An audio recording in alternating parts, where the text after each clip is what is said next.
This audiobook is your secret to wealth, an ancient call to remember the wealth that has always lived within you. As you listen, the veil lifts, and you will see you are not here to chase abundance, but to become its channel. This is the law of attraction as the ancients knew it.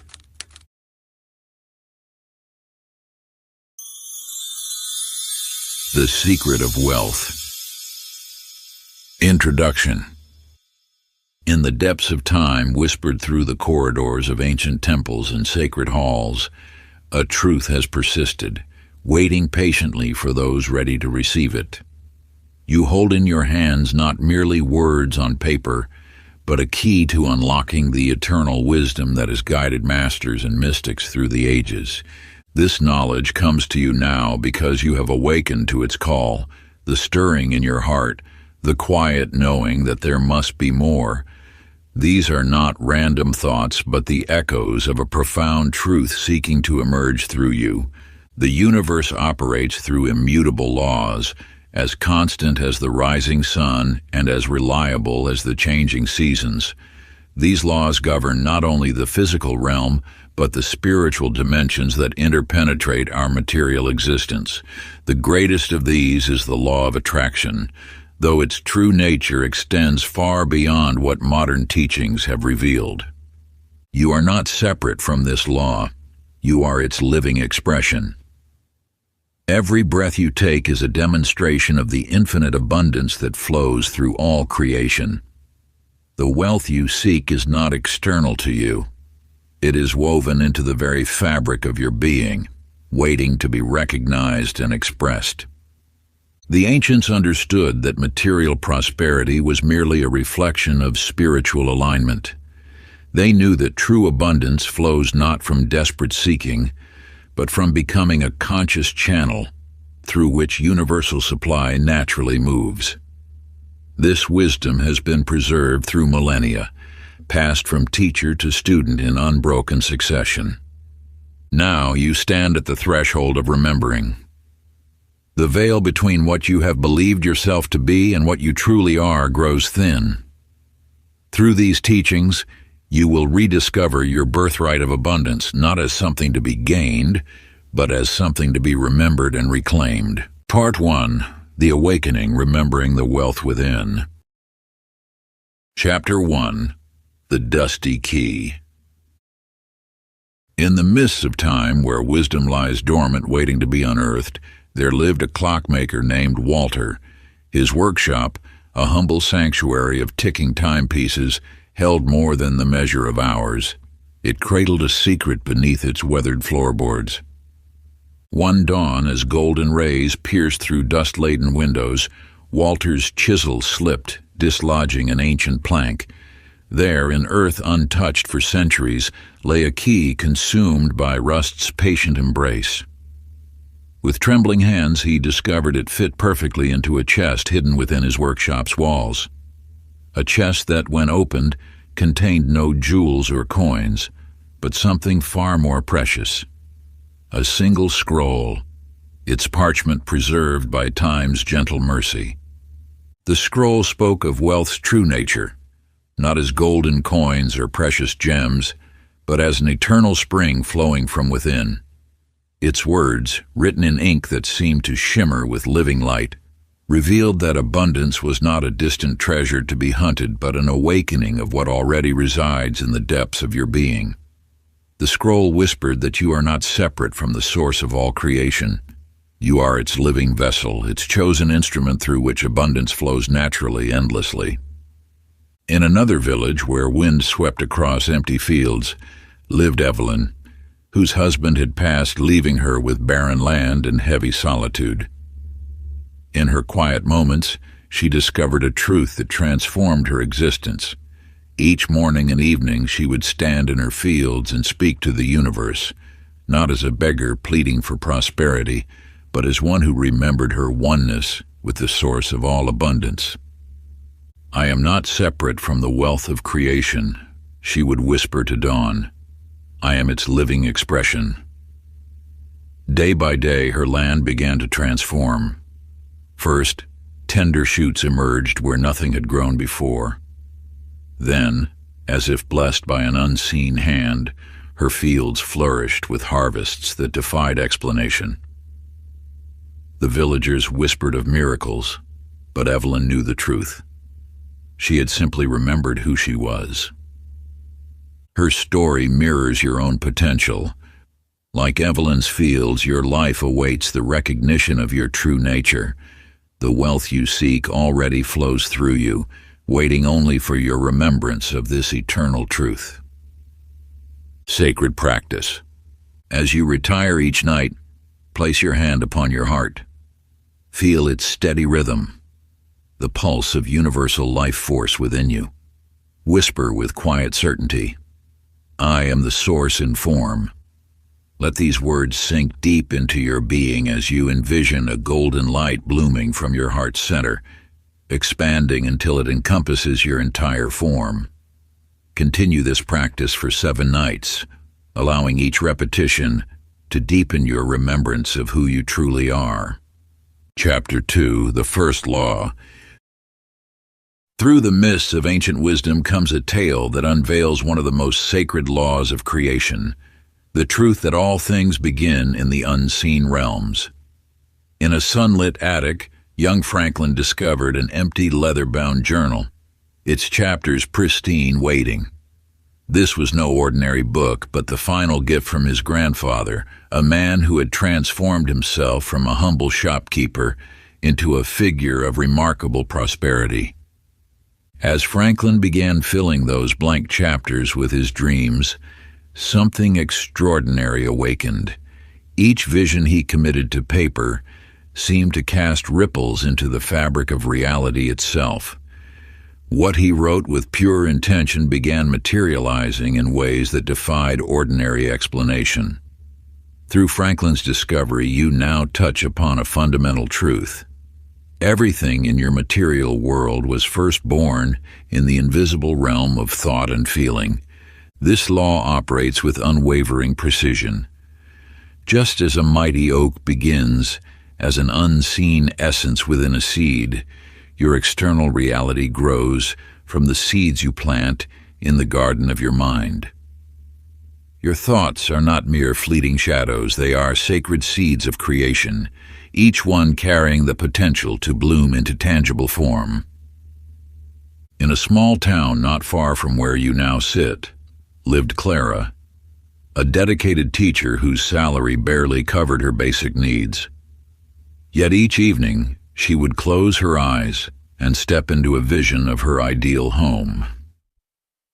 In her mind's eye, she walked through rooms filled with warmth and light, touched the smooth wooden banister of a curved staircase, and breathed in the fragrance of roses from her garden. She held this vision, not with desperate longing, but with quiet certainty. Months passed, and Clara received news that changed her life. An unknown great-aunt had left her a house in her will. When Clara first stepped through its door, tears filled her eyes. There before her stood every detail she had visualized, the curved staircase, the light-filled rooms, even the rose garden waiting to bloom. This teaching speaks directly to you now. Your mind is a sacred garden, and you are its keeper.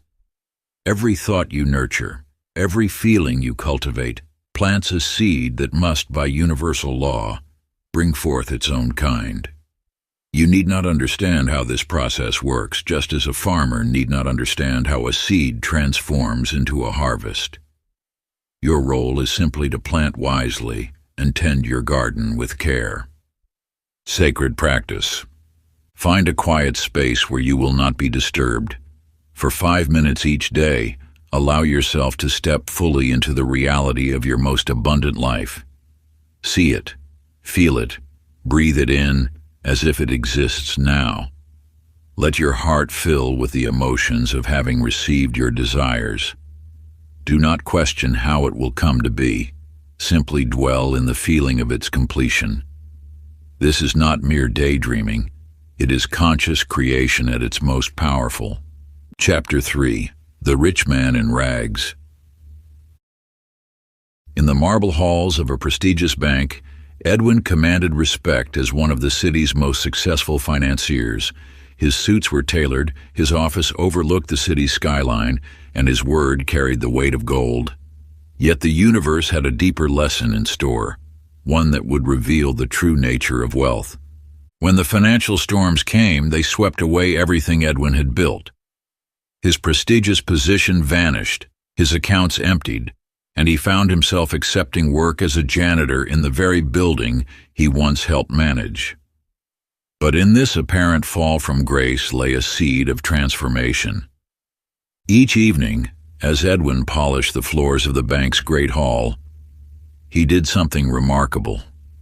Instead of dwelling in regret, he gave thanks for the gleaming marble beneath his hands, for the quiet dignity of honest work, for the ability to serve.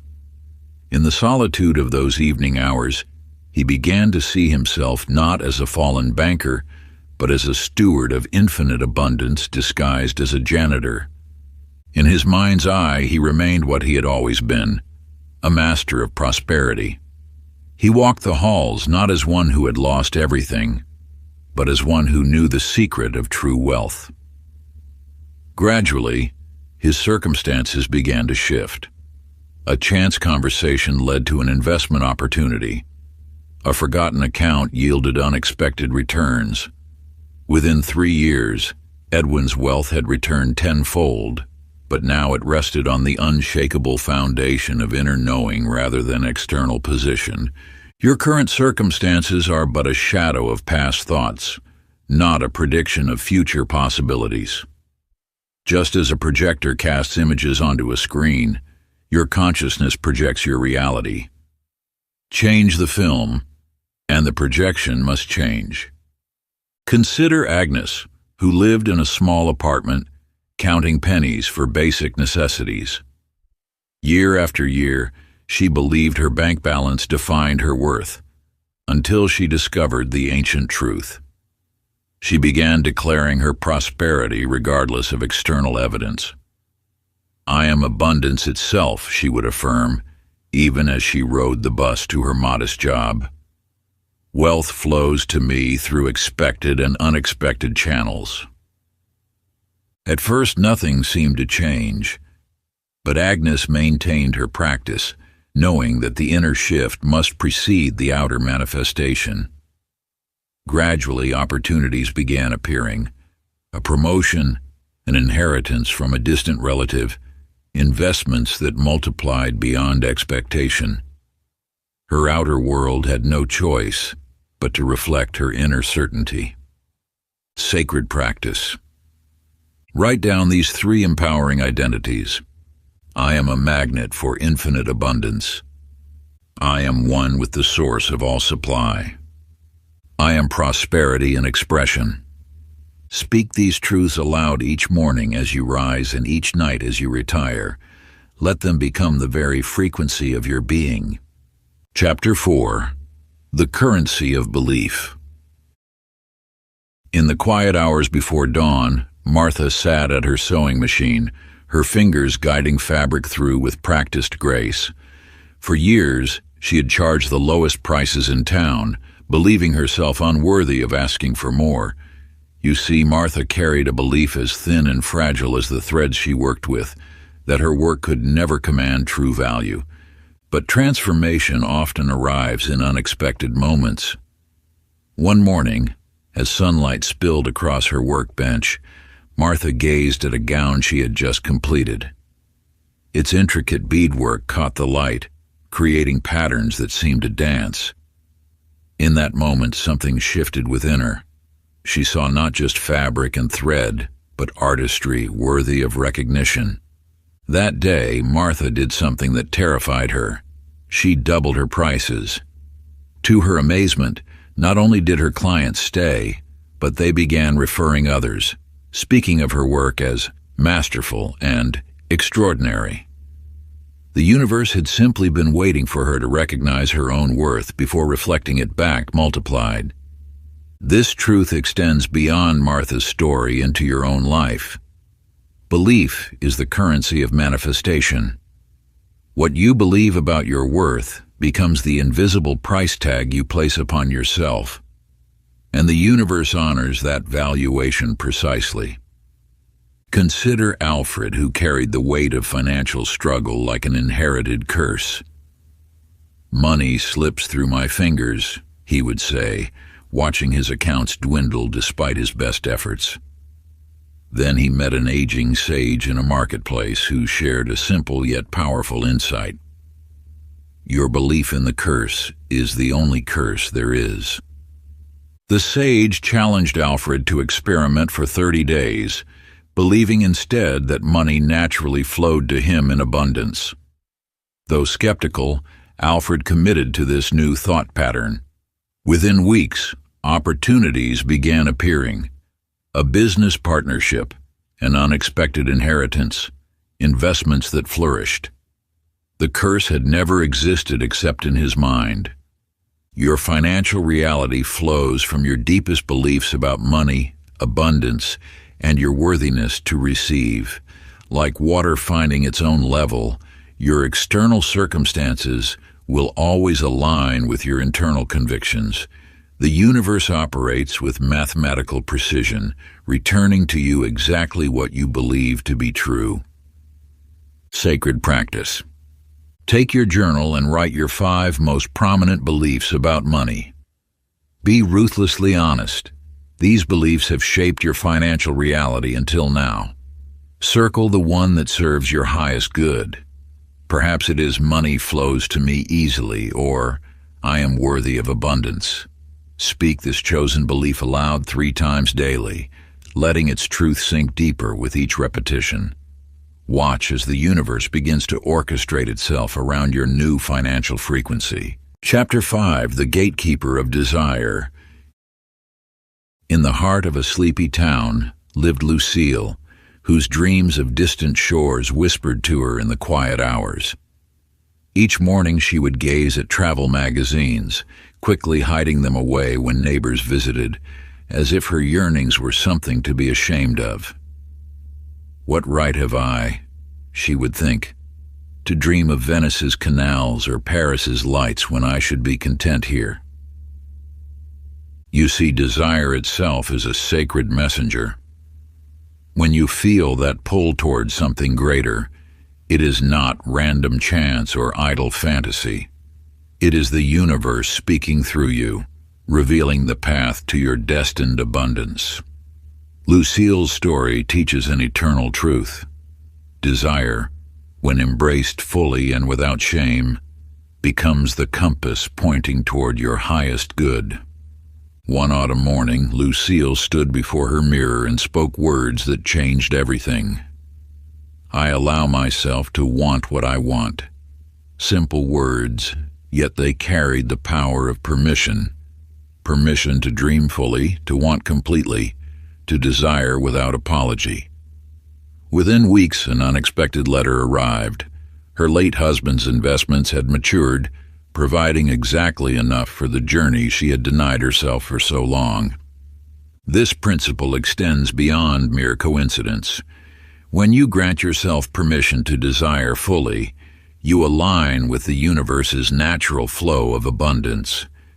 Your desires are not random, they are divine appointments waiting to manifest. Consider Charles, who operated the same machine in the same factory for 15 years. His desires for more would come as whispers, which he would quickly dismiss as unrealistic.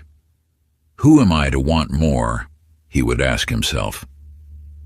But one day, Charles began treating his desires as sacred messages rather than unwelcome intruders. He allowed himself to imagine boldly, to desire greatly. He began speaking his intentions with authority rather than timidity. "I am worthy of prosperity. My skills deserve recognition." Within months, Charles was promoted to supervisor, then manager, then regional director. His income tripled as his confidence in his desires grew. His story reveals that desire is not just a want, it is a power waiting to be unleashed through your conscious permission. Sacred practice. Take a pristine sheet of paper and write down one desire that you have been afraid to fully own. Light a white candle in a quiet space. Hold the paper in both hands and speak your desire aloud, saying, "This desire is holy, and I release it to the divine." Feel the power of giving yourself complete permission to want what you want. Let the flame remind you that your desires are pure, sacred, and worthy of manifestation. Chapter 6. The Echo of Lack. In a small town where shadows of past hardships lingered long, Ruth carried the weight of scarcity in every word she spoke. "I'll never have enough," she would whisper, not realizing these words were seeds planting tomorrow's garden. "Times are always hard," she would say, and so they remained, faithful to her proclamation. You hold in your hands a truth as old as creation itself. Your words are living forces that shape the invisible matrix of your reality. When you speak lack, you commune with it. When you declare a limitation, you draw its borders around you.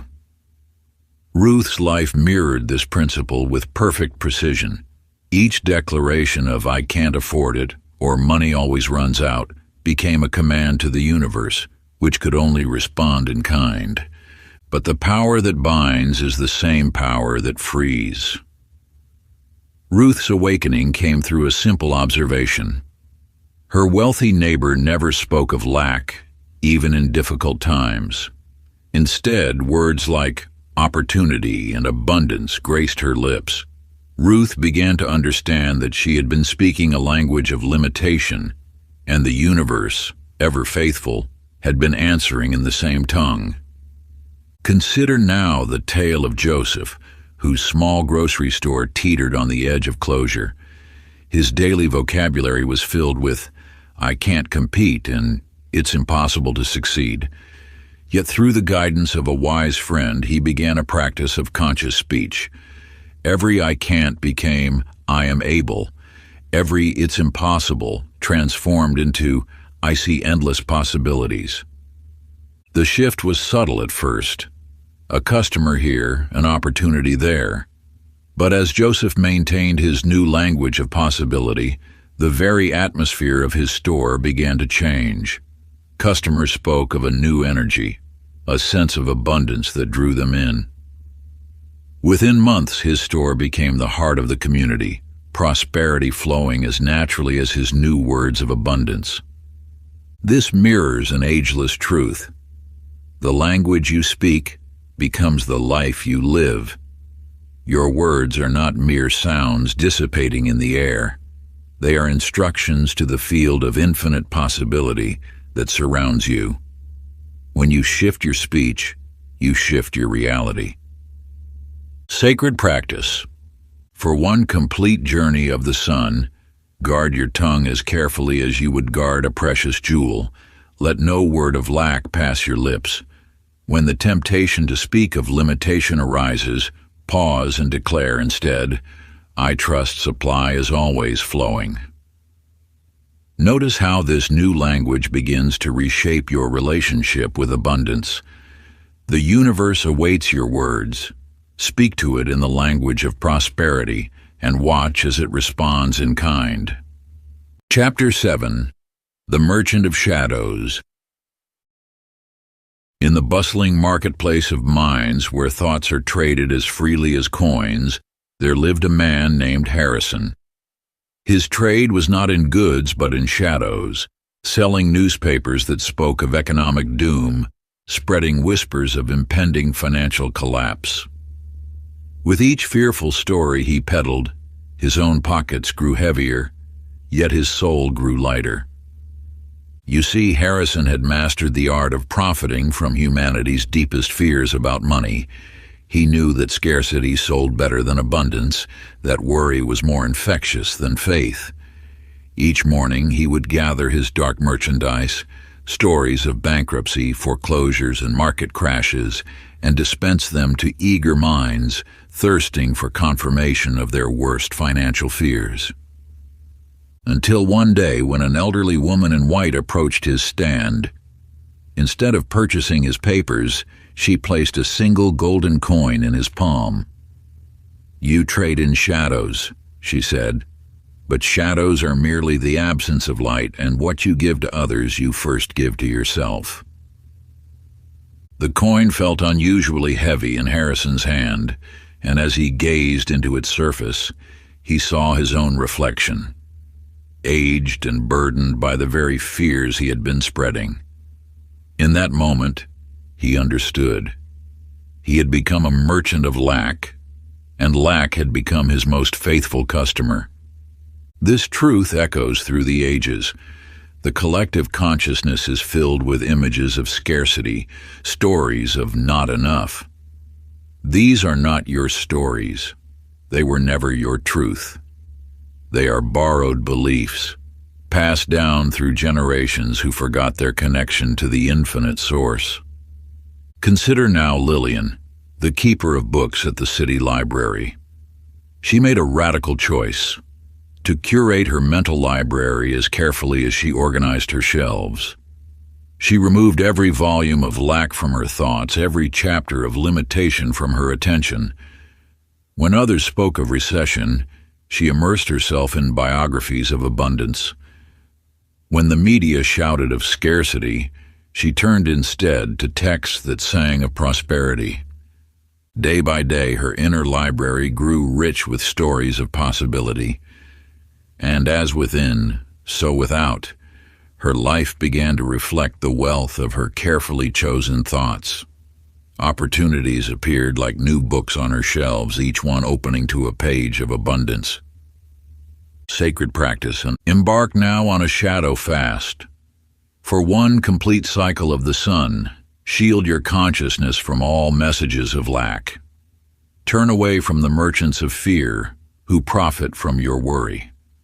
Avoid news that speaks of scarcity, conversations that echo limitation, and advertisements that whisper of not enough. In your journal, record what you discover in this fast from fear. Notice how your energy shifts when you stop consuming the diet of lack that the world so readily serves. Chapter 8. The Divine Treasurer Within. In the quiet hours before dawn, when the veil between worlds grows thin, Milton sat at his desk reviewing columns of numbers. For 20 years he had served as guardian of other people's wealth, watching fortunes rise and fall through the precise dance of addition and subtraction. Yet something was shifting within him, a whisper so subtle it might have been mistaken for imagination.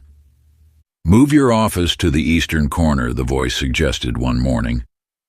Though it made no logical sense, Milton followed this mysterious prompting. Within weeks, a wealthy client, who would have missed his old office entirely, found him through his new location and tripled his business. You see, within each soul dwells a divine treasurer, an aspect of infinite intelligence that knows the shortest path to abundance. This inner guide speaks not in shouts but in whispers, not in demands but in gentle nudges. It communicates through sudden inspirations, unexpected urges, and what many dismiss as coincidence. The language of this inner guide is subtle. It arrives as a flash of knowing, a persistent thought, or even a physical sensation drawing you toward or away from certain choices. When you attune yourself to this sacred frequency, you discover that wealth has been trying to reach you all along. Beatrice knew nothing of inner guidance when she first felt the inexplicable urge to paint. A seamstress by trade, she had never held a brush. Yet the nudge persisted, growing stronger with each passing day. Against all rational judgment, she invested her savings in art supplies. For months she painted in secret, following only the quiet promptings of her heart. Then came the day when a stranger, drawn by some mysterious force, knocked on her door. This visitor, a gallery owner, transformed Beatrice's paintings into a fortune beyond her wildest dreams. These promptings, you feel, These subtle inclinations that seem to arise from nowhere, they are messages from the infinite source of all supply. The universe speaks to you through this inner knowing, revealing the path to abundance that has been prepared for you alone. Sacred practice. As the sun rises each morning before the world's noise drowns out the subtle voice within, sit in sacred silence. Speak these words with reverence. Divine Treasurer, guide me today. Then, with pen in hand, allow the wisdom within to flow onto paper. Record every nudge, no matter how small. Note the symbols that catch your attention, the ideas that arise unbidden. These are not random thoughts. They are golden threads leading you to your prosperity. Chapter 9. The Sacred Contract of Prosperity. In the heart of a bustling city lived a young boy named Henry, whose eyes sparkled with dreams of prosperity. Each night he would gaze at the stars and imagine himself blessed with abundance. Yet those around him whispered that such desires were base, unspiritual, a mark of worldly attachment. You carry within you similar dreams, visions of abundance that society may have taught you to suppress. Yet these desires did not arise by chance. They are echoes of an ancient agreement your soul made before taking form in this world. Deep within the fabric of your being lies a sacred contract, a divine agreement to experience the fullness of abundance. This covenant was not written in ink, but etched in the very essence of your soul. When you came forth into this world, you brought with you this promise: to manifest prosperity as an expression of your spiritual nature. Those who tell you that wealth and spirituality cannot coexist fail to understand a fundamental truth. Abundance is not separate from divinity. It is an expression of it. The universe itself exists in infinite abundance. Every blade of grass, every grain of sand, every star in the heavens speaks of unlimited supply. Consider Eliza, a dedicated nurse who spent years believing her calling demanded sacrifice. Yet one morning, while tending to her patients, she felt a stirring, a remembrance of her soul's agreement. She began affirming her worthiness of abundance not as a want, but as a divine birthright. "I am worthy of prosperity," she would whisper as she worked. "My abundance serves my purpose." She did not chase wealth or strain toward it. Instead, she simply opened herself to receive what was already ordained. Within months, an unexpected inheritance appeared, followed by opportunities that multiplied her income, while allowing her to serve even more deeply. Your journey mirrors Eliza's awakening. The wealth you seek is not a distant prize to be won, but a birthright waiting to be claimed. Your soul knows this truth. Every cell of your being resonates with this ancient agreement. The resistance you may feel toward prosperity is not your truth. It is merely the echo of others' limitations. Your authentic nature is abundance itself. You are here to thrive, to prosper, to experience the fullness of life in all its dimensions. Sacred practice. Find a quiet moment as the day begins or ends. Place your hand upon your heart, the seat of your soul's wisdom. Close your eyes and connect with the truth that has always lived within you. 7 times, with deepening conviction, whisper these words: "I accept my sacred agreement to live in divine prosperity." Feel each word awakening the covenant your soul made with the universe. Let this remembrance wash away all doubt, all unworthiness, all resistance to your natural state of abundance. Chapter 10. The Secret Hidden in the Open. In the halls of a great library, where ancient tomes gathered dust and whispered their secrets, there lived a scholar named Clarence. His life was devoted to uncovering hidden wisdom, traveling far and wide in search of sacred texts that might reveal the mysteries of abundance. His shelves groaned with rare manuscripts, his mind brimmed with esoteric knowledge, yet wealth remained elusive. You, like Clarence, may have searched endlessly for the key to abundance, believing it must be complex, hidden, or difficult to attain. Yet truth often speaks through the most unexpected vessels. One afternoon, as Clarence pored over yet another ancient scroll, a young girl wandered into his study. Looking at his towering shelves of books, she asked with innocent wisdom, "Why do you search so hard for what you already are?" Her words pierced through years of seeking. In that moment, Clarence understood. The wealth he pursued had never been separate from his being. The secret was not hidden in his books, but in plain sight, waiting only for his recognition. This truth stands before you now. You are already wealthy. Not in potential, not in some future state, but in this very moment. The abundance you seek is not something to be gained, but something to be acknowledged. Consider Mabel, who sorted letters at the post office, handling thousands of messages yet missing the one meant for her.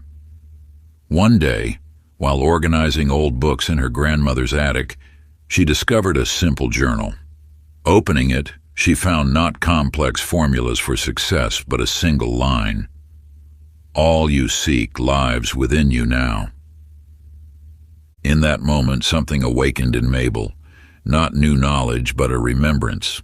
She realized she had always known this truth, carried it in her bones, breathed it with every breath. Her life transformed not through gaining, but through recognizing it. The universe has placed this same truth in your hands. You have always known it, though perhaps you've forgotten. The secret of abundance is not complex. It is so simple that the seeking mind often overlooks it. You are wealthy now. You are abundance itself. All that remains is to remember. This remembrance is not intellectual. It is experiential. It comes not through study, but through stillness, not through seeking, but through allowing. Sacred practice. Find a quiet space where you won't be disturbed. Close your eyes and let your breath become gentle and natural. With each inhale, feel yourself settling deeper into presence. Then, with quiet attention, speak these words. Show me what I already know. Remain in receptive silence, allowing whatever arises to surface naturally. After several minutes, open your journal and record what you discovered in this space of knowing. The truth you uncover will be your own, unique, personal, and perfectly aligned with your path. Part 2, The Alignment, Walking the Path of Divine Prosperity. Chapter 11, The Altar of Gratitude. In the heart of a small village where the aroma of fresh bread once filled the morning air, Florence stood before the charred remains of her beloved bakery. The fire had claimed everything, her ovens, her recipes, her life's work. Yet in that moment of apparent loss, she made a choice that would alter the very fabric of her reality. Each dawn, while others still slept, Florence would stand in the ashes and whisper her gratitude, not for what was lost, but for what remained, the strength in her hands, the knowledge in her heart, the air in her lungs. Thank you, she would say, for this chance to begin again. She gave thanks for customers she did not yet have, for ovens that did not yet exist, for abundance that had not yet manifested. You see, gratitude is not merely a response to receiving. It is the very power that draws forth abundance from the invisible realm. When you stand in genuine thankfulness, even amid apparent lack, you activate an ancient and powerful law. That which you appreciate, appreciates. As Florence continued her practice, mysterious forces began to move. A traveling merchant offered her use of his kitchen. Someone found her grandmother's recipe book, untouched by the flames.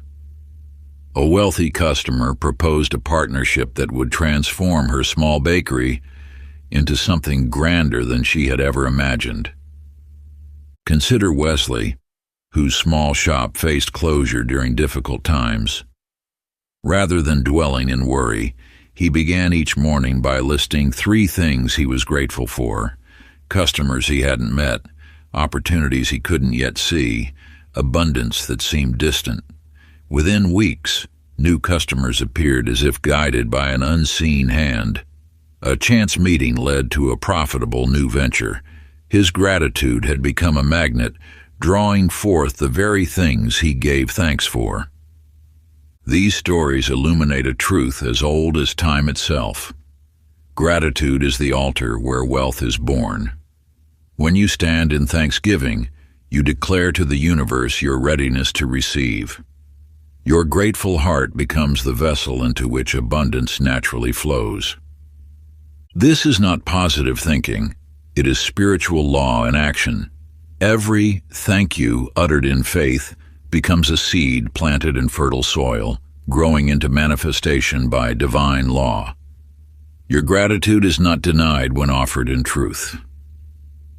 Sacred practice. As the sun rises each morning, take your journal in hand.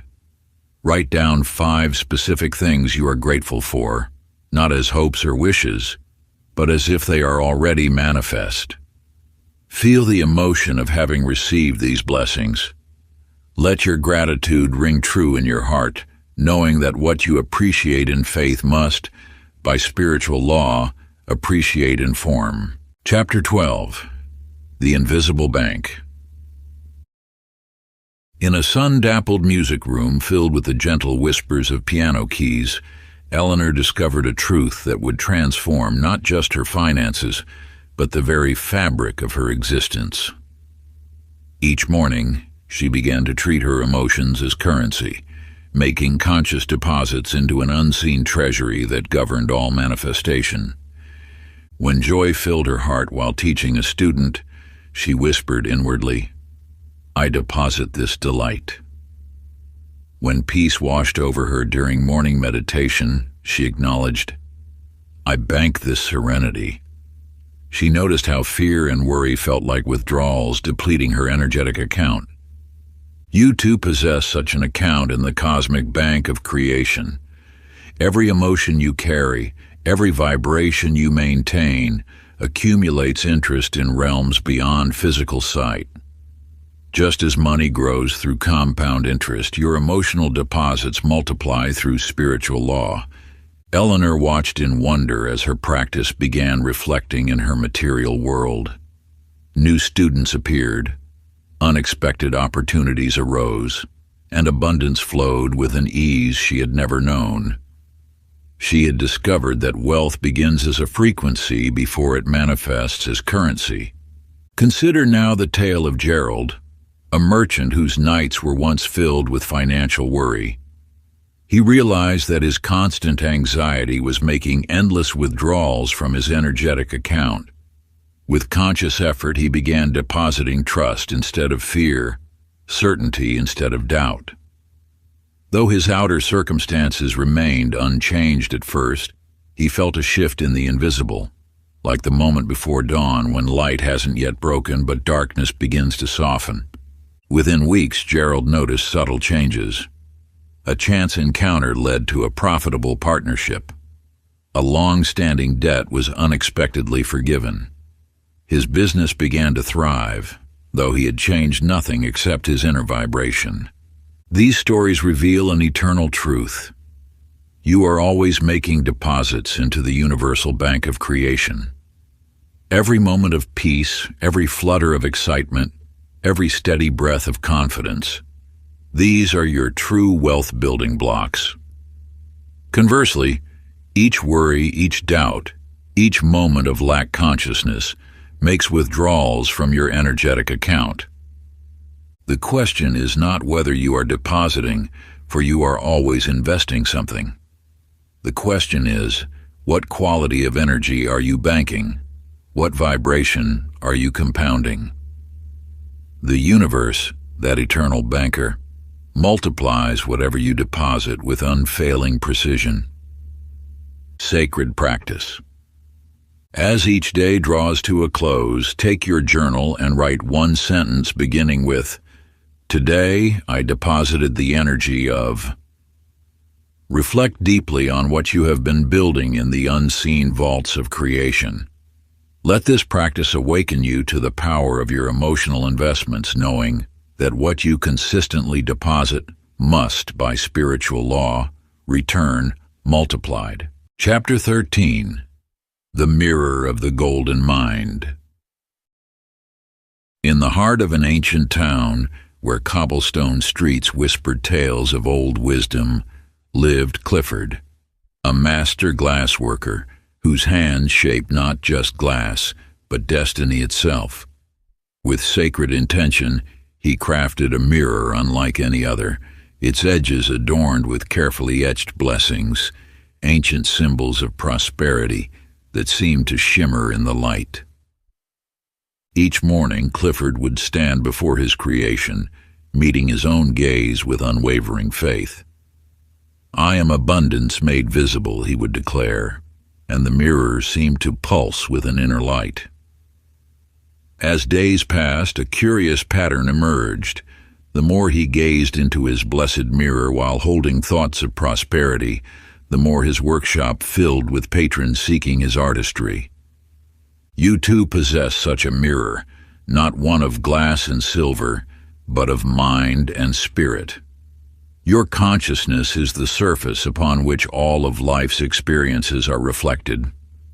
What you hold steadily in your mind's eye must, by universal law, materialize in your visible world.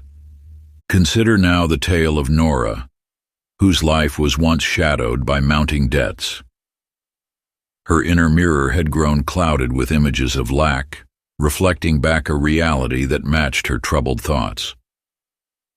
Then came the day she learned of the mirror principle, that her outer world could only reflect what she first held within. With diligence, Nora began polishing her inner mirror. Each day she would close her eyes and paint detailed pictures of herself living in peaceful prosperity. She imagined her bills paid with ease, her bank account flowing with abundance, her heart free from financial worry. Though her circumstances hadn't yet changed, she maintained these inner images with the patience of one who knows the law cannot fail. Gradually, her outer world began shifting to match her inner vision. Unexpected opportunities arose, creative solutions appeared, and her financial burden began to lift, all reflecting the new images she had planted in her mental mirror. These stories unveil a timeless truth. Your mind is the mirror that projects your reality. Whatever image you hold consistently within must manifest without. This is not mere positive thinking. It is the operation of cosmic law, as certain as gravity. Sacred practice. Stand before a mirror, gaze deeply into your own eyes, and speak with quiet authority. I see prosperity within me. I only reflect abundance. Let these words ripple through the mirror of your consciousness, knowing they must return as your visible reality. Before we get into the next chapter, you can download a free ebook version of this audiobook using the link in the pinned comment below this video. Chapter 14. The Thought That Pays. In the quietude of an office building where dreams often lay dormant beneath the hum of typewriters and telephones, worked Mildred, a secretary whose life was about to transform through the power of a single crystalline thought. Each morning, as she arranged papers and answered calls, she began holding one radiant idea in her mind. I am valuable. At first, nothing seemed to change in her outer world. Yet within the sanctuary of her consciousness, this thought took root, growing stronger with each repetition. Like a jewel catching light from different angles, this simple affirmation began illuminating every corner of her being. You see, thoughts are not mere whispers in the wind. They are seeds planted in the fertile soil of the universal mind. When you hold one pure thought with unwavering faith, You activate forces beyond mortal comprehension. This is the hidden law that governs all manifestation. Your dominant thought becomes your dominant reality. As Mildred continued nurturing this singular thought, the universe began rearranging itself to match her inner conviction. Opportunities appeared as if summoned by an invisible hand. Her supervisor began entrusting her with more significant responsibilities. Clients noticed her exceptional service. A position opened that perfectly matched her talents, offering double her current salary. Now turn your attention to Thomas, a soldier stationed far from home. In the stillness of his bunk each night, he would silently affirm, "Wealth flows to me naturally and easily." While others spoke of scarcity, Thomas held firm to his inner knowing. Years later, after leaving service, he established a thriving business that seemed to flourish effortlessly. These tales illuminate an eternal truth. Your thoughts are not passive observers of reality, they are active creators of it. When you choose one empowering thought and give it your complete attention, you set in motion a chain of events that must lead to its physical manifestation. Remember, the universe responds not to the volume of your thoughts, but to their clarity and persistence. One pure thought, held steadily, carries more power than 1,000 scattered intentions. Sacred practice. Select one thought of financial empowerment that resonates deeply within your soul. Write it 10 times and speak it aloud 10 times each day for 1 week. Let this thought become the cornerstone of your new financial reality. As you perform this practice, know that you are not merely repeating words, you are programming the very fabric of creation. Chapter 15, The Law of the Open Hand. In a small town where everyone knew each other's struggles, Bernice's grocery store stood as a testament to the ancient law of circulation.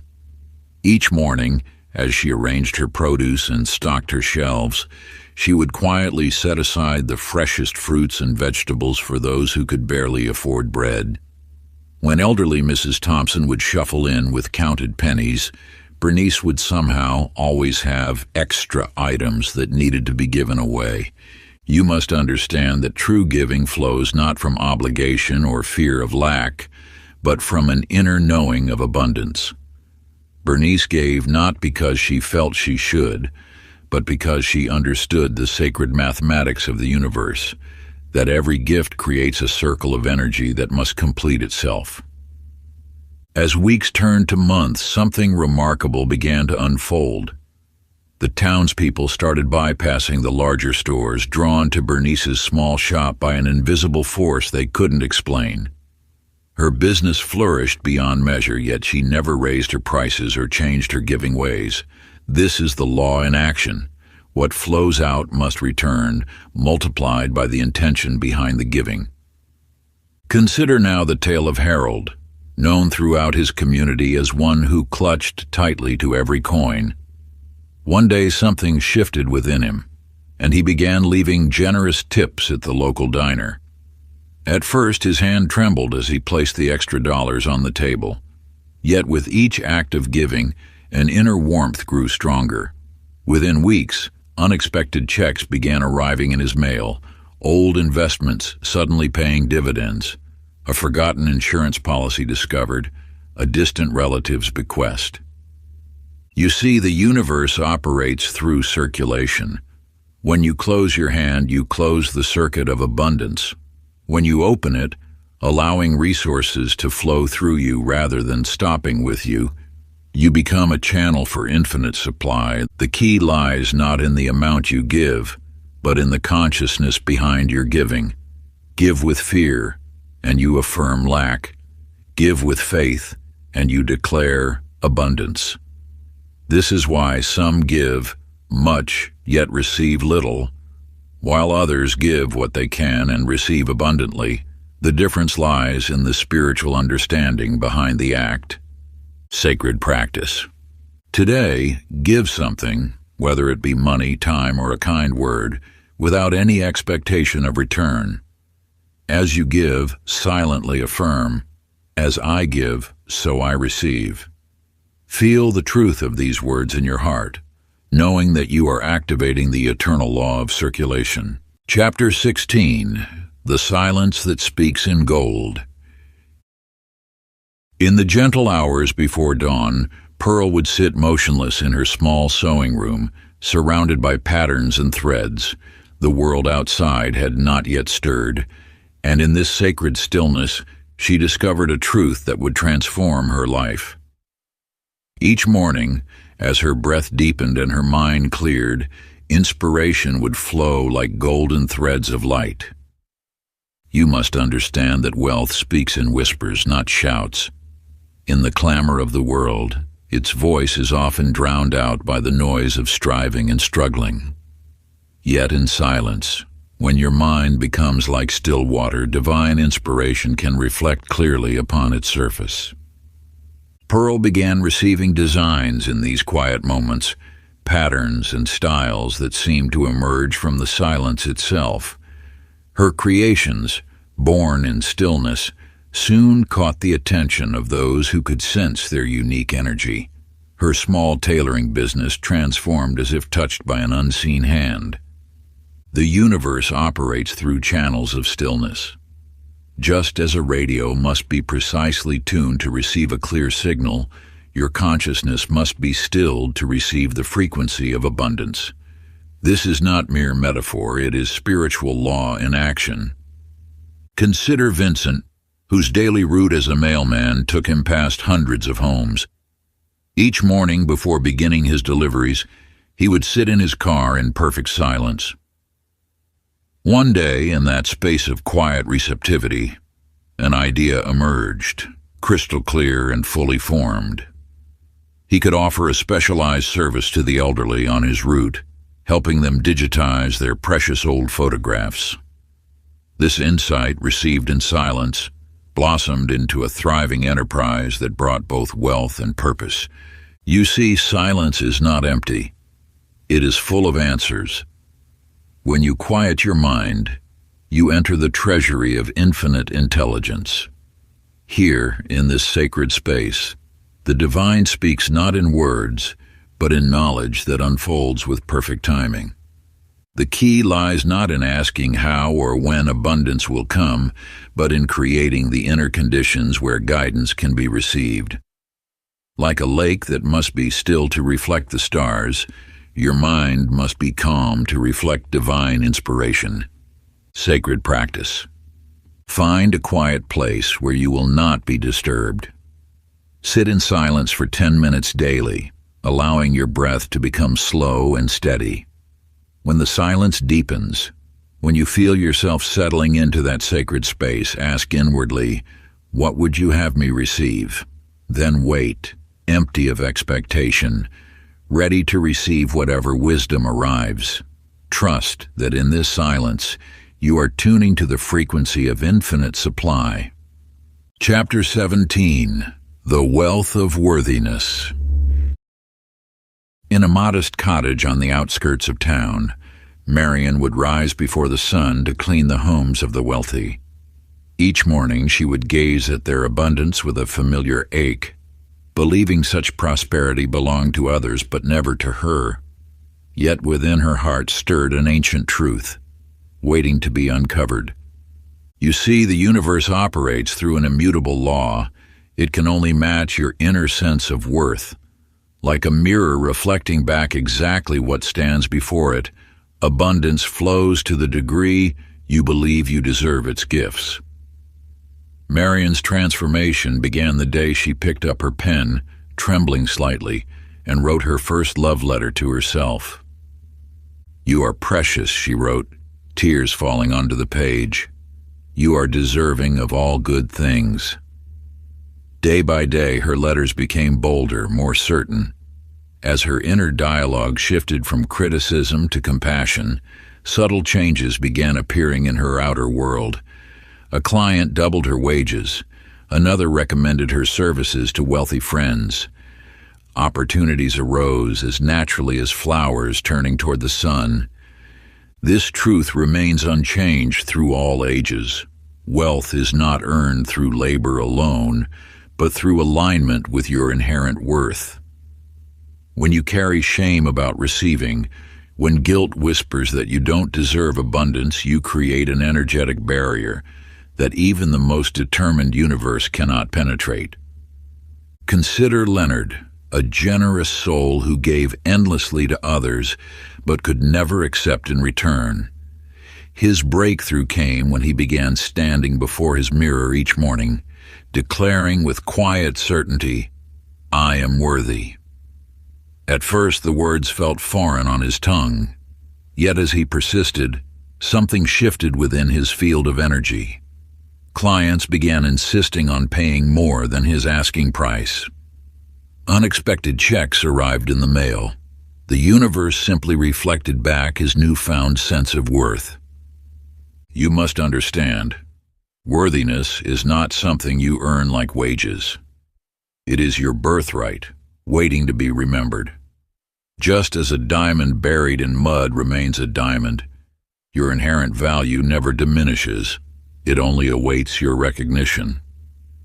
Sacred practice. Find a quiet moment and write a letter to yourself, as if from the universe itself. Let the words flow from that infinite source of love and abundance. Begin with "My beloved," and allow divine wisdom to pour through your pen.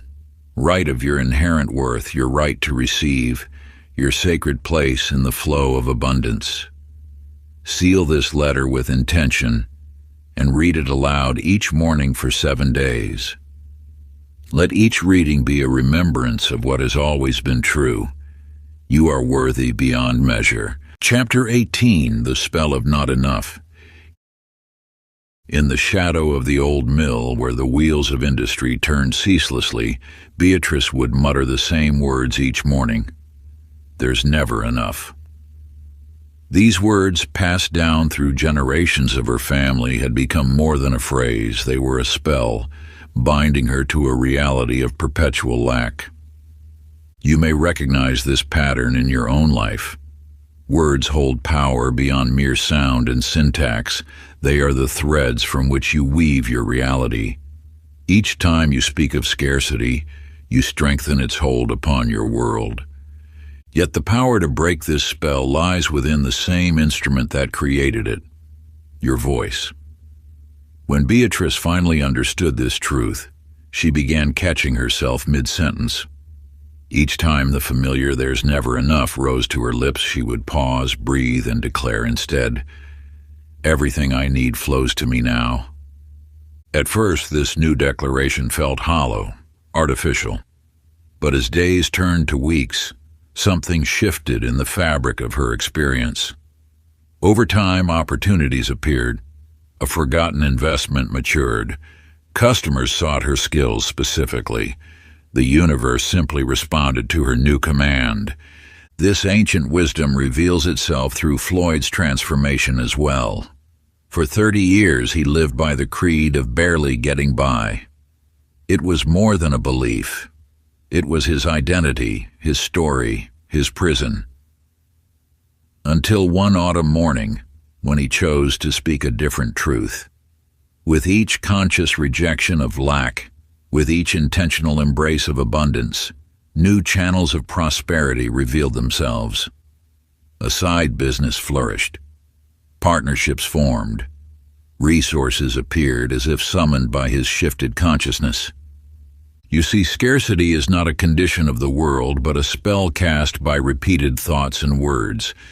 Every time you speak of "not enough," you reinforce the hypnotic suggestion of lack. Yet in this very moment, you hold the power to break this spell. Your words are the wand with which you conduct the symphony of your experience. Sacred practice. For the next 3 days, become the guardian of your speech. When you catch yourself speaking the language of lack, pause. Take a conscious breath. Then speak these words with conviction. I am connected to infinite supply. Keep a small journal nearby to record how this shift in language affects your emotional state. Notice how your energy changes, how your perception shifts, how your reality begins to mirror your new declaration.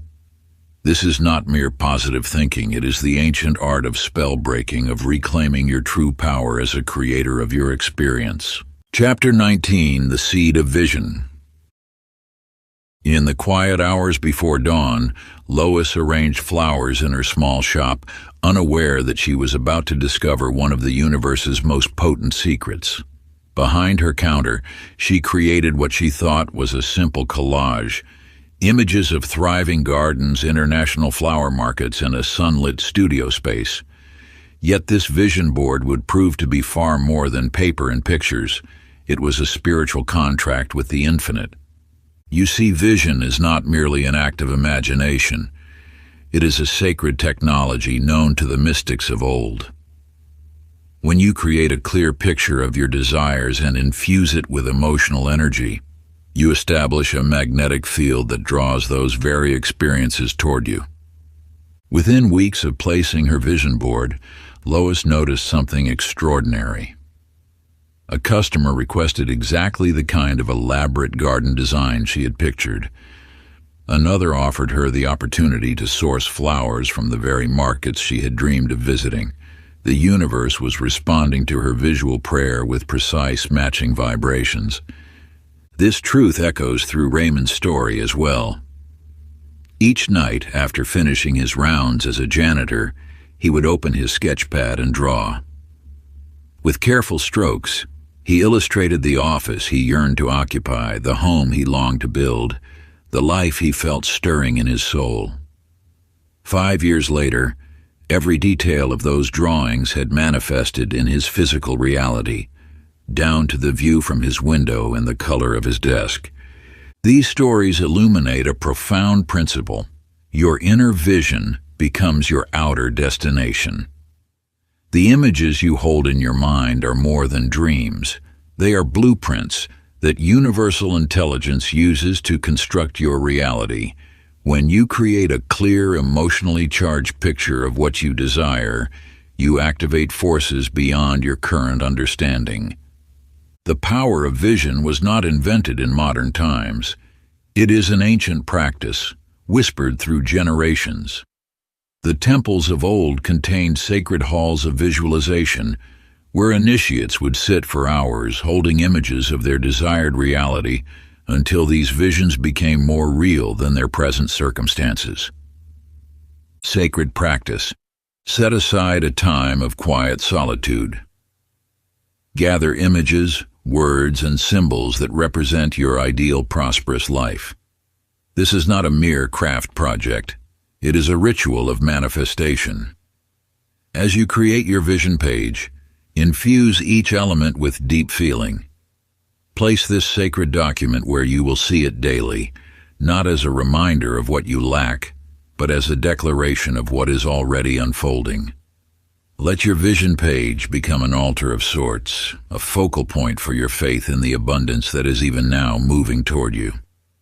Remember, what you see with spiritual eyes must eventually manifest in physical form. This is the law that governs all creation. Chapter 20, The Ritual of Receiving.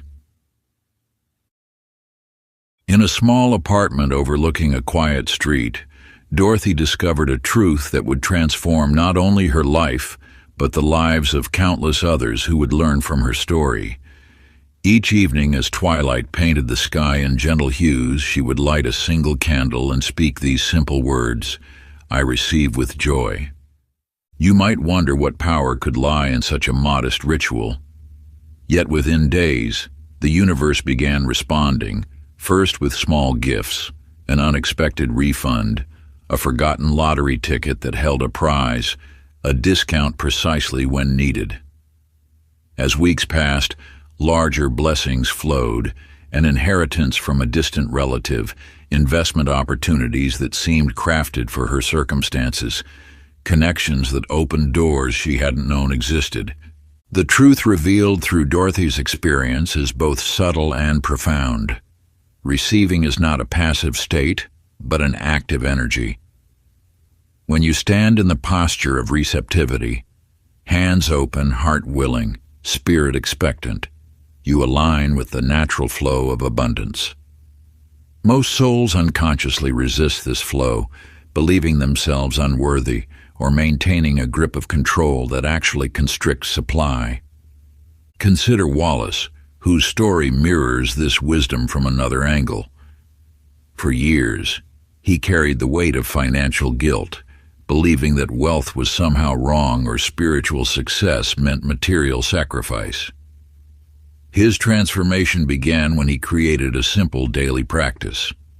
Standing with palms upturned, he would bless both what he had and what was coming. As his resistance melted through this ritual, life responded with increasing generosity. These stories unveil an eternal principle. Ritual is not mere symbolism. It is a doorway through which energy flows.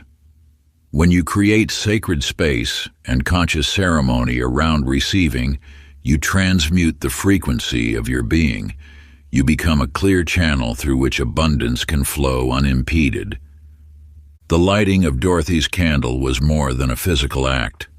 It was a signal to the invisible realms that she was ready, willing, and worthy to receive. Each flame became a beacon, calling forth the prosperity that had always been waiting to reach her. Sacred practice.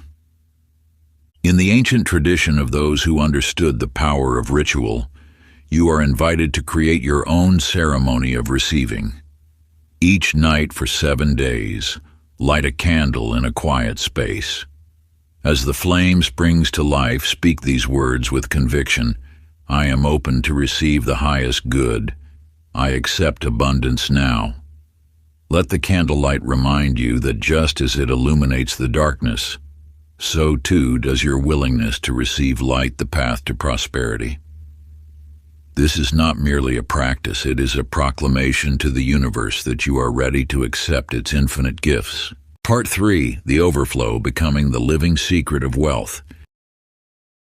Chapter 21, The Goldsmith's Touch.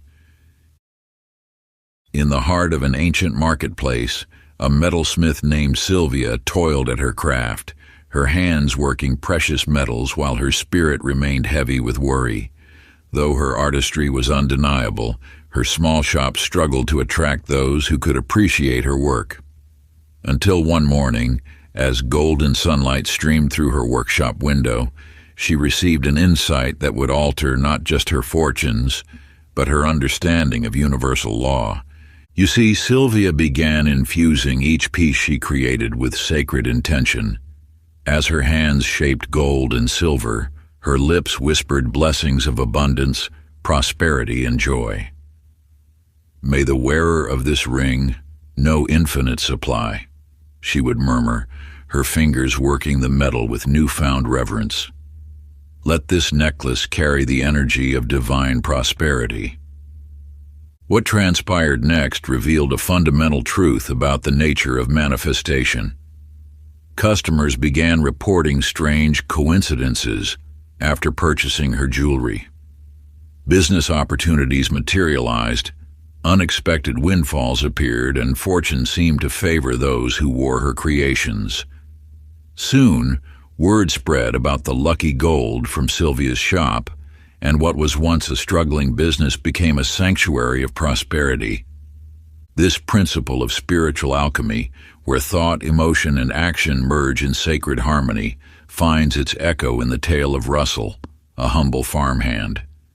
Each morning, as he tended the fields, he approached every task, no matter how mundane, with complete presence and joyful intention.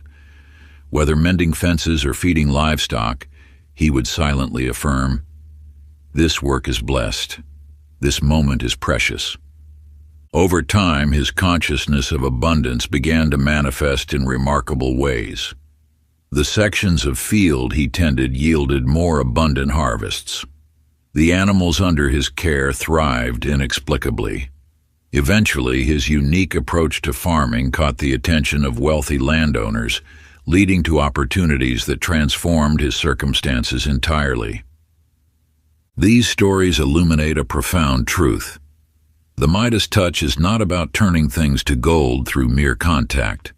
It is about aligning your entire being with the frequency of abundance.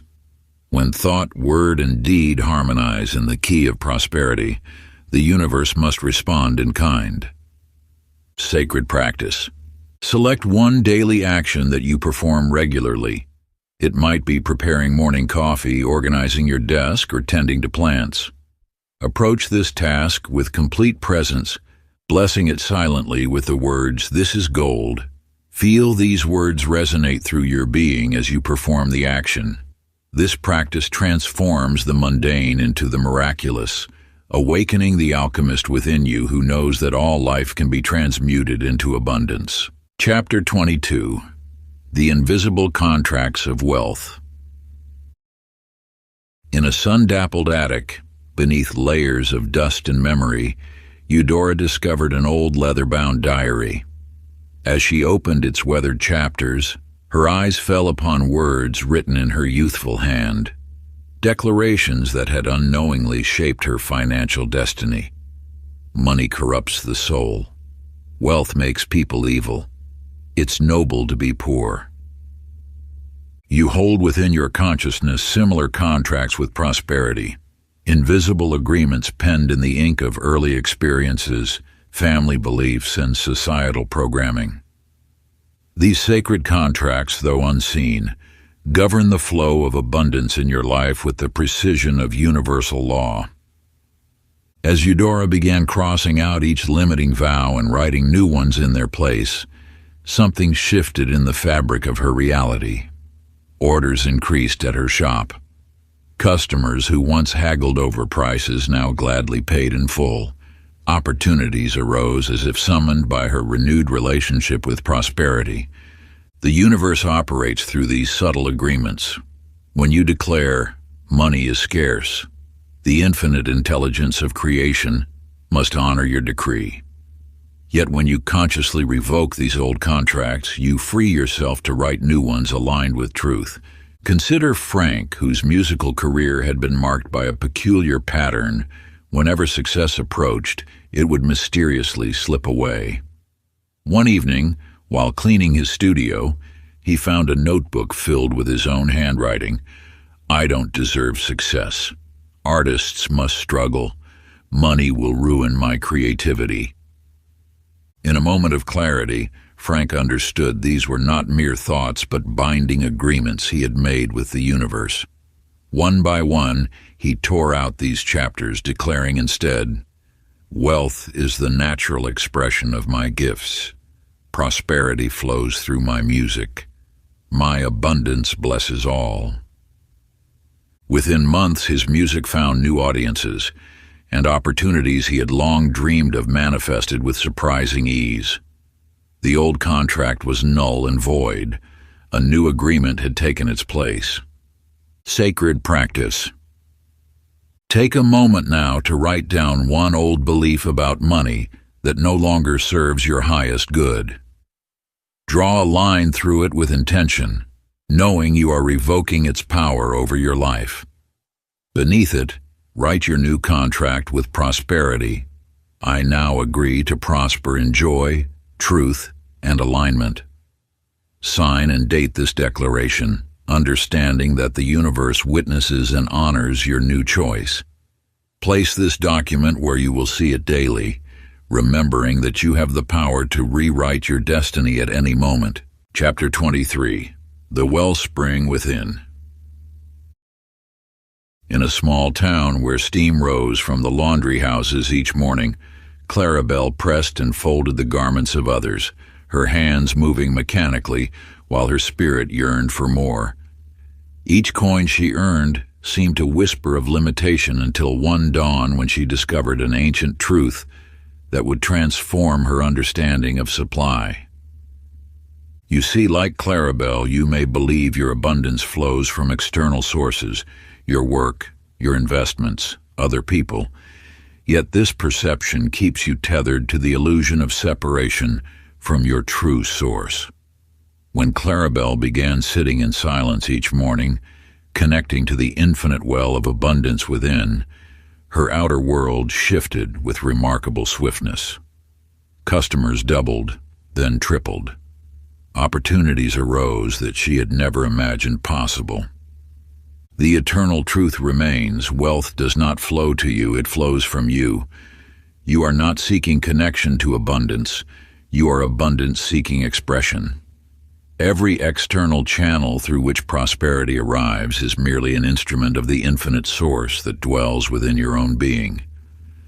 Consider Oswald, a clerk who spent years attempting to control every aspect of his financial life.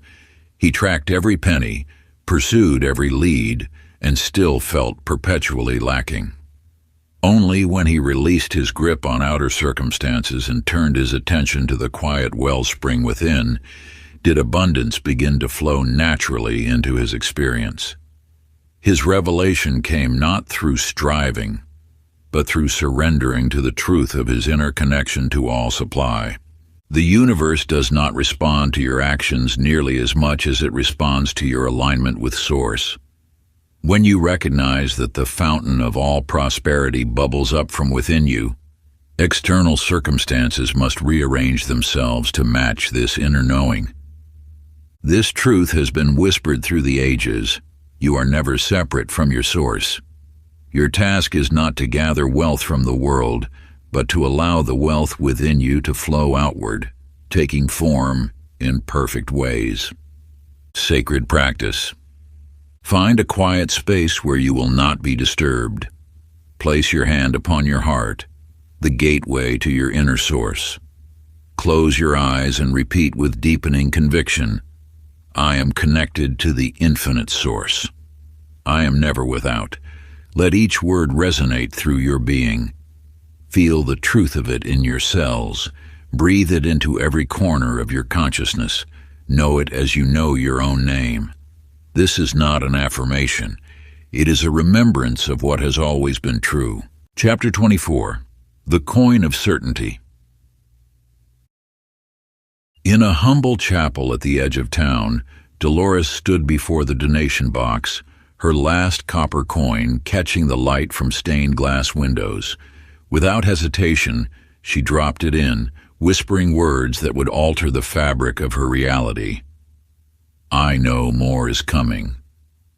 Not hope, not wish, not maybe, but no. You see, there exists a power greater than mere positive thinking. It is the unwavering certainty that moves mountains and opens the floodgates of abundance. When Dolores released her final coin, she did so not from desperation but from an unshakable knowing that the universe would respond in kind. Within days, unexpected checks arrived. A forgotten investment matured. A relative remembered her in their will. The flow continued, each instance confirming what she had known in that sacred moment of giving. That supply was certain. This is the law that governs all manifestation. The universe does not respond to your wishes but to your knowing. When you plant a seed, you do not hope it will grow. You know it must, for that is law. So it is with abundance. Consider Clinton, the carpenter whose cynicism had built walls around his prosperity. For years he scoffed at spiritual principles until desperation led him to try something different. He began with absolute conviction. It is done. Not it will be, not it might be, but it is done. His certainty carved new channels through which abundance could flow, and within months his craftsmanship was sought by the wealthiest clients in 3 counties. You must understand, the universe is not testing your worthiness for abundance. It is measuring your certainty. When you declare with unwavering faith that something is already accomplished in the unseen realms, physical reality has no choice but to conform to your knowing. This is not about forcing yourself to believe what seems impossible. It is about aligning with the truth that already exists, that abundance is your natural state, and certainty is your divine right. Sacred practice. Stand before a mirror each morning for 7 days. Look into your own eyes and declare with absolute conviction, I walk in certainty. What I ask for is already mine. Let your voice carry the weight of knowing, not the lightness of hoping. Feel the truth of these words in your very cells. This is not an exercise in positive thinking. It is a declaration of what has already been accomplished in the realm of pure potential. Chapter 25, The Prosperous Path of Least Resistance. In the heart of a bustling city lived Millie, a dedicated nurse who believed that harder work meant greater rewards. Each day she took extra shifts, worked longer hours, and pushed herself beyond exhaustion, all in pursuit of financial security. Yet the more she struggled, the more money seemed to slip through her fingers like water through cupped hands. You see, Millie had fallen into the common trap of believing that prosperity must be earned through suffering. But the universe operates on different principles entirely. True abundance flows not through strain, but through alignment with your soul's natural expression. For Millie, this expression was a song. On rare weekends when she allowed herself to sing at local gatherings, her entire being lit up with joy. Yet she dismissed these moments as mere indulgence, unworthy of serious attention. Until one day, exhausted and depleted, she surrendered her resistance and began accepting more singing invitations.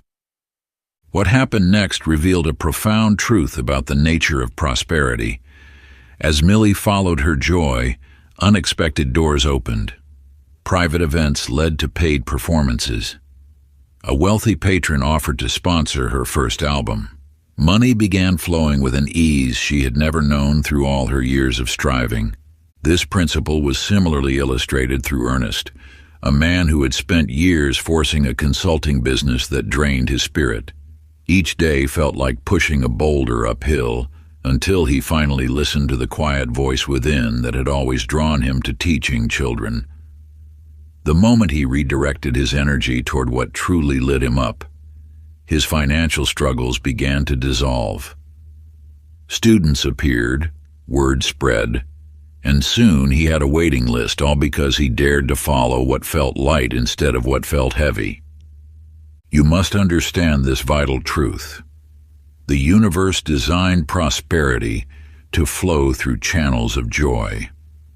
When you align with what brings you genuine delight, you tap into the natural current of abundance. This is not irresponsibility, it is spiritual law in action. Struggle is not a prerequisite for wealth.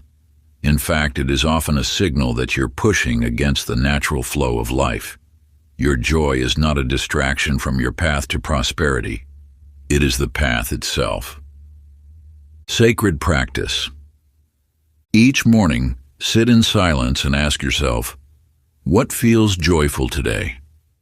Listen carefully to the answer that arises from your heart, not your mind. Then, take one small step in that direction. Perhaps it's spending 10 minutes writing poetry or taking a different route to work through a beautiful park. Follow these gentle nudges of joy, knowing they are breadcrumbs leading you to your highest prosperity. Watch closely for the synchronicities that follow. They are confirmation that you are in alignment with the flow of abundance. Chapter 26. The Kingdom of Overflow. In a small town where scarcity seemed to rule every household, there lived a woman named Hattie who understood a truth that few had grasped. Though her cupboards held little and her purse contained only copper pennies, she carried within her heart an inexhaustible wellspring of abundance. You see, Hattie had discovered that true wealth begins not with accumulation, but with circulation. Each morning, as she walked to her modest job at the local store, she would silently bless every sign of prosperity she witnessed: the well-kept gardens, the fresh bread in the baker's window, the jingling coins in a child's pocket. "Their abundance is my abundance," she would whisper, feeling joy rise within her like a golden sun. This practice seemed foolish to those who knew her circumstances, yet Hattie understood that the universe operates through spiritual law, not human logic. By blessing the wealth of others, she was declaring her oneness with the infinite flow of divine supply. As weeks passed, subtle shifts began occurring. A customer would leave an unexpectedly generous tip. A neighbor would share surplus from their garden. Soon, Hattie's small acts of blessing created ripples that returned to her multiplied, yet she never stopped blessing others even as her own prosperity grew. This eternal truth was also witnessed in the life of Norman, a humble clerk who worked in the town's only bank. Each day he watched money flow through his window, some depositing great sums, others withdrawing their last dollars. Instead of envying the wealthy or pitying the poor, Norman began silently blessing every transaction. This is divine circulation in action.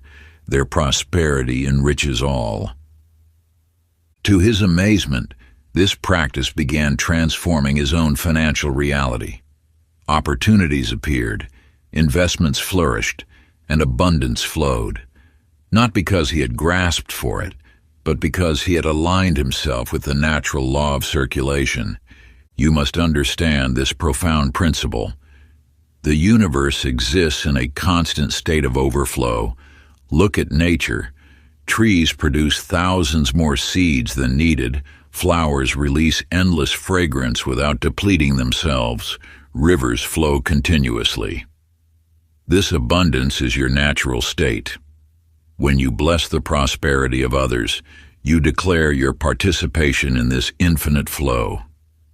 Scarcity is an illusion born of separation, a false belief that keeps you tethered to fear and lack. In truth, all wealth is one wealth, circulating through countless channels but originating from a single source, the infinite wellspring of divine abundance. By blessing the abundance you witness in others, you dissolve the barriers of limitation in your own consciousness and align yourself with the eternal flow of prosperity. When you see another's success as separate from your own, you create invisible walls that block the natural circulation of abundance. But when you recognize that their wealth is simply another expression of the same infinite source that supplies your own good, these walls crumble, allowing prosperity to flow freely through every avenue of your life. Sacred practice. Bless 3 people's abundance today, silently or aloud. Say, "Their overflow blesses me, and mine blesses all." Chapter 27. The Vault of Inner Alignment. In the heart of a bustling city, there lived an accountant named Gloria who understood numbers perfectly, yet wealth seemed to slip through her fingers like water through a sieve. Though she manifested money regularly through her skilled work and strategic mind, it never stayed long enough to create lasting abundance. You see, Gloria's thoughts sparkled with visions of wealth, yet her emotions trembled with fear of loss.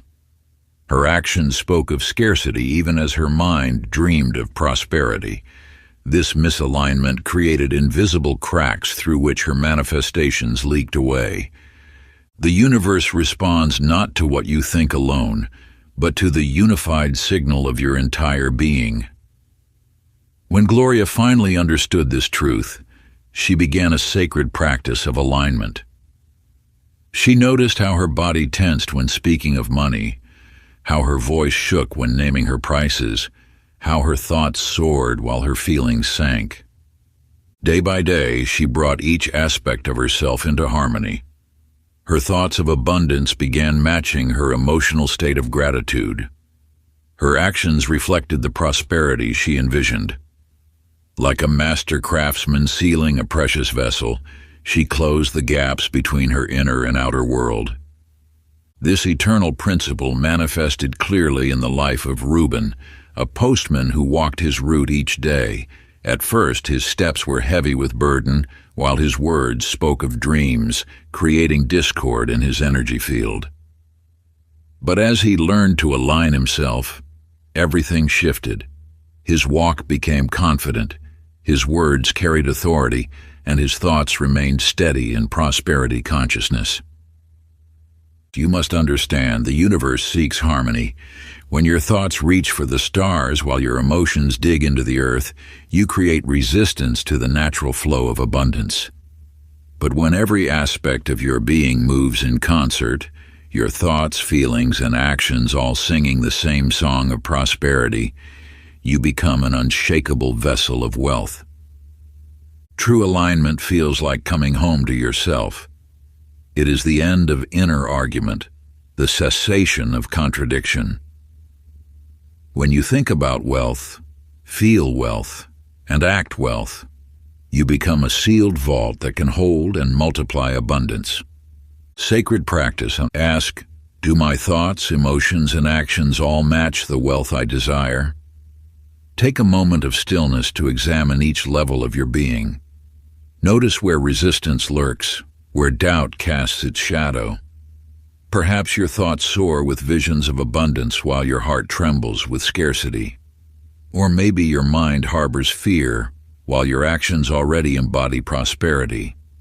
Choose one element that feels most out of alignment and adjust it today, whether through a shifted thought, a released emotion, or a refined action. This single adjustment, however small, begins to bring your entire being into harmony with the wealth you seek. Chapter 28, The Golden Echo. In the quiet corners of life, a truth whispers that few have ears to hear. Money is not a force, but an echo. This ancient wisdom revealed itself through Irene, a poet whose financial fortunes rose and fell like leaves in an autumn wind. At first, she saw no pattern in these fluctuations, until a deeper understanding dawned within her heart. You see, money responds to the tone you set in the chamber of your consciousness. Like a mountain valley returning your call, it can only echo what you send forth. Irene noticed that when her spirit soared with joy and gratitude, unexpected checks would arrive. When fear gripped her heart, clients would delay payments. The correlation was unmistakable. Her inner state was setting the tone for her outer experience. This is the forgotten law of resonance. You do not attract what you want, you attract what you are. Money, in its essence, is merely energy responding to energy. It flows naturally toward those who emanate the frequency of abundance, peace, and trust. It ebbs away from those broadcasting scarcity, anxiety, and doubt. Consider Horace, a merchant whose life transformed when he grasped this truth. For years, he approached each transaction with subtle fear. Fear of loss, fear of rejection, fear of not enough. His ledger reflected these fears with uncanny precision, but when he consciously shifted his inner tone to joy, something remarkable occurred. Customers began responding differently. Payments arrived with ease. Creative ideas flowed freely. His entire financial landscape shifted to mirror his new vibration. You must understand, the universe is not testing you or withholding from you. It is simply returning, with perfect accuracy, the signal you are broadcasting. When you worry about money, you send out the frequency of lack, and lack must answer. When you trust in abundance even before evidence appears, abundance must respond. This is not magical thinking. It is spiritual law, as real and constant as gravity itself. Every thought, every emotion, every belief about money sends ripples through the field of infinite possibility, touching the very fabric of creation. These ripples return as experience, manifesting in ways both subtle and profound. You are not at the mercy of circumstances or bound by the limitations others may place upon abundance. You are the tone setter of your financial reality, the architect of your own prosperity. Through your conscious awareness and deliberate choice of vibration, you shape the very substance of your material world. Sacred practice. Take a moment now to write in your journal. What is my dominant financial tone? Listen deeply to the music your thoughts and feelings are making about money. Are you broadcasting fear or faith? Scarcity or abundance? Resistance or flow? Notice without judgment, then consciously choose a new tone that aligns with the wealth you wish to experience. Remember, the echo cannot change until the call does. Chapter 29, The Final Veil. In the depths of silence, where all illusions dissolve, Lenora discovered the final secret. Each morning, this gentle mystic would sit in her garden, eyes closed, breath steady. Yet one dawn, something shifted. As the first rays of sunlight touched her face, the rigid boundaries of self began to melt away. In that sacred moment, she realized there was no out there to reach for, no abundance to attract. She was the abundance she sought. You too stand at this threshold of understanding. The greatest illusion that keeps you from your natural state of wealth is the belief in separation. When you imagine abundance as something distant, something to be chased or earned, you perpetuate the very gap that seems to keep it from you. But this gap exists only in thought, never in truth. Consider Elias, who spent years pursuing wealth through force of will. His days were filled with strategies, affirmations, and ceaseless effort. Yet true abundance remained elusive until the moment he surrendered. In deep exhaustion, he finally let go of the chase. In that release, a profound truth emerged. He had been trying to attract what he already was. This is the deepest teaching of the ancient ones. There is no separation between you and the infinite supply of the universe. Your very essence is abundance itself. When you breathe abundance. When you move in abundance. The only distance between you and wealth is the thought that there could be distance. The universe does not withhold, it cannot, for it is not separate from you. Supply flows not to you, but as you. Every heartbeat pulses with this truth. Every breath affirms your oneness with all that is. When you truly grasp this, manifestation becomes effortless because you no longer try to attract from outside what is already present within.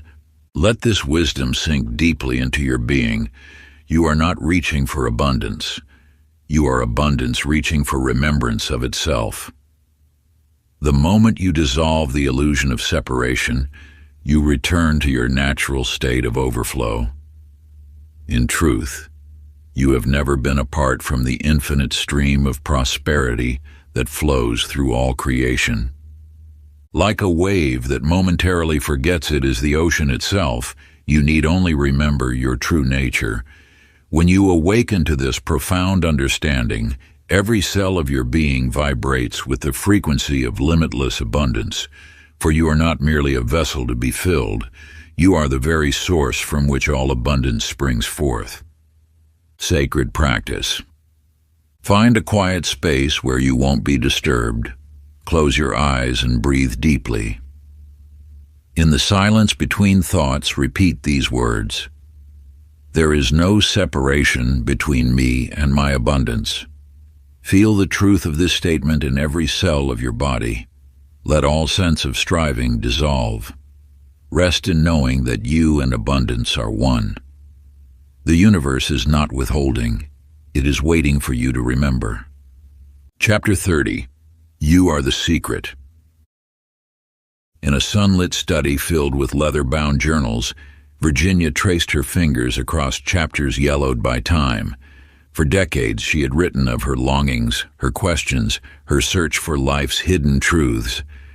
Now, as she read through these chronicles of her journey, something extraordinary revealed itself. A golden thread woven through every entry, every reflection, every moment of insight. The truth you seek has always whispered through your own words, your own thoughts, your own being. Like Virginia, you have carried within you the very essence of abundance, even as you searched for it elsewhere. The secret is not hidden in ancient texts or distant mysteries. It flows through your veins, speaks through your voice, and reveals itself through your existence. When you understand that you are not separate from the source of all abundance, but rather a living expression of it, everything shifts. The universe does not give to you, it gives through you. You are not reaching for prosperity, you are the channel through which it naturally flows. Consider how a river does not attract water. It is the water, moving, flowing, expressing itself in perfect harmony with its nature. So too are you the very substance of abundance, not merely its seeker or recipient.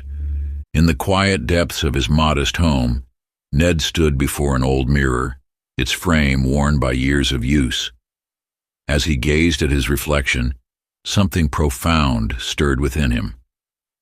"It was always me," he whispered, and in that moment of recognition, the illusion of separation dissolved. He saw that his search for wealth had been like a wave searching for the ocean, futile because it was already what it sought. This revelation illuminates your own journey. Every circumstance you have attracted, every manifestation you have created, has been the universe expressing itself through you.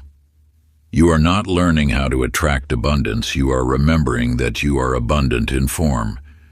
The law of attraction, in its deepest truth, is not about pulling something toward you. It is about allowing what you already are to express itself fully through you. Like a flower does not attract sunlight, but naturally unfolds in its presence, you need only open to what already flows through your being. Practice. Stand in silence. Place hand on heart and say, "The secret is not what I have. It is what I am." Repeat 3 times. If you enjoyed this audiobook, I created a free ebook version for you. You can download it using the link in the pinned comment. Conclusion. Through these sacred chapters, you have not merely read words, you have remembered what your soul has always known. The journey of wealth consciousness is not a destination to reach, but an awakening to what eternally flows. As you close this book, know that its wisdom will continue to work within you like seeds planted in fertile soil. The greatest truth revealed is that abundance was never separate from your being. It flows as naturally as breath, as consistently as heartbeat, when you align with your divine nature. Each practice, each teaching, each moment of insight has served to strip away the illusions that kept you from knowing this. Remember, the universe speaks in whispers of synchronicity, in gentle nudges of intuition, in moments of pure knowing. Your task now is to remain receptive to these sacred signals, to walk in the certainty of your connection to infinite supply. The practices you have learned are not mere exercises. They are keys to maintaining your alignment with the flow of universal abundance. You now understand that true wealth is not measured in accounts or assets, but in the depth of your conscious connection to Source. When you live from this truth, the material world cannot help but reflect your inner state of abundance. This is the natural law, as certain as gravity, as reliable as the dawn. Stay anchored in the practices that resonate most deeply with you. Let them become as natural as breathing. Know that each time you affirm your oneness with abundance, each time you bless others' prosperity, each time you give thanks before evidence appears, you strengthen your connection to the infinite flow. This wisdom will continue to expand within you, revealing new layers of truth as you are ready to receive them. For the secret of lasting abundance is not in the gathering, but in the becoming. Becoming the self who knows, lives, and breathes prosperity as their natural state of being. Walk forward now in the quiet confidence that you are and have always been one with the source of all supply. The journey has not ended, it has only begun to deepen. If you enjoyed this exclusive audiobook, I handpicked this next book which will change your life.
you.